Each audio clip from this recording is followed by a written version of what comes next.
duni na siasa ya ukabila. Ati unapiga siasa ati wengine wana support Ruto, ati sijui Kikuyu sijui alifanya nini. Hiyo ni siasa mbaya. Angalieni mbele, kesho nini itatokea?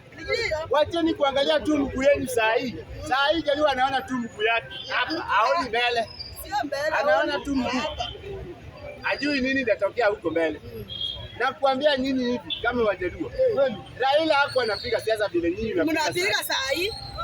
Raila siasa ya Raila ilikuwa tofauti sana. Kwa smart. Kwa hivyo sasa mimi nasema hivi. Wajaluo tafadhali wacheni kupiga siasa ya ukabila. Ya ukabila muache. Na uchoyo mimi. Siasa ya ukabila lazima wache. Muache kabisa. Wacheni ukuzi bwana. Wacheni ukuzi. I have a question. Haya.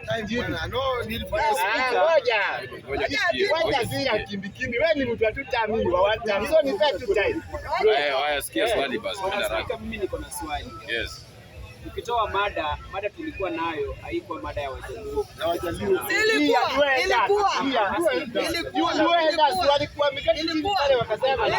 huko kwa Ruto. Allow me ask the question.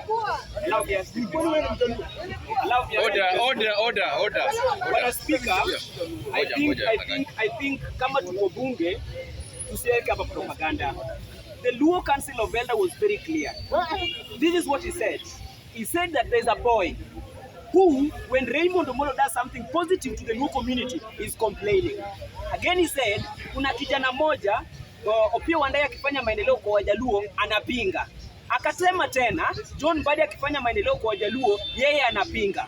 Akasema, mtu yeyote ambaye anapinga maendeleo inaletwa kwa Wajaluo na Wajaluo atolewe mbio. Akasema the Luo does not Order. Anafanya Luoland. Na maendeleo gani Opiyo Wandayi anafanya pale? Nataka uniambie. Nataka uniambie. Let me answer.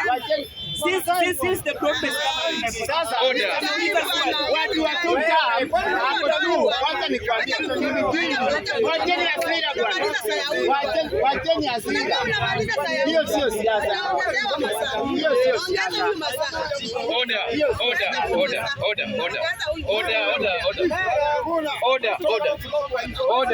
Kwa nini? Wakati Raila alikuwa sasa Ruto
Order.